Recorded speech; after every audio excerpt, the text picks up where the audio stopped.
7 বছর পর কোনো সমাবেশে যোগ দেবেন বিএনপি চেয়ারপারসন খালেদা জিয়া। আগামী 21 ডিসেম্বর চীন মৈত্রী সম্মেলন কেন্দ্রে জাতীয়তাবাদী মুক্তিযোদ্ধা দলের মহাসমাবেশে যোগ দিচ্ছেন বিএনপির চেয়ারপারসন। সর্বশেষ 2017 সালের 12 নভেম্বর রাজধানীর সোহরাওয়ার্দী উদ্যানে বিপ্লব ও সংহতি দিবসের অনুষ্ঠানে প্রধান অতিথি হিসেবে যোগ দিয়েছিলেন খালেদা জিয়া। গত 21 নভেম্বর সশস্ত্র বাহিনী দিবসে সেনাকুঞ্জের সংবর্ধনা অনুষ্ঠানে অংশ নিতে দেখা যায় বিএনপি চেয়ারপারসনকে। এর মধ্য দিয়ে 1 যুগ পরে সেনাকুঞ্জের কোনো অনুষ্ঠানে অংশ নেন খালেদা জিয়া। 2018 সালের ফেব্রুয়ারিতে কারারুদ্ধ হবার পর এটি ছিল তার প্রথম কোনো রাষ্ট্রীয় অনুষ্ঠানে যোগ দেয়া।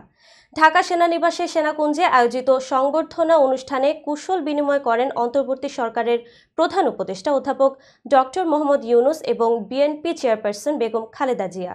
এ সময় তাদের পাশাপাশি চেয়ারে বসে কথা বলতে দেখা যায়। দীর্ঘ অসুস্থতা সত্ত্বেও বিশেষ দিনে সবার সঙ্গে শরিক হওয়ায় খালেদা জিয়াকে ধন্যবাদ জানান প্রধান উপদেষ্টা ডক্টর মোহাম্মদ ইউনুস। 1 যুগ পর সেনাকুঞ্জের সশস্ত্র বাহিনী দিবসের সংবর্ধনা অনুষ্ঠানে যোগ দেন বিএনপির চেয়ারপারসন খালেদা জিয়া। সেনাকুঞ্জের অনুষ্ঠানে তিনি ছিলেন সবার মনোযোগের কেন্দ্রবিন্দু।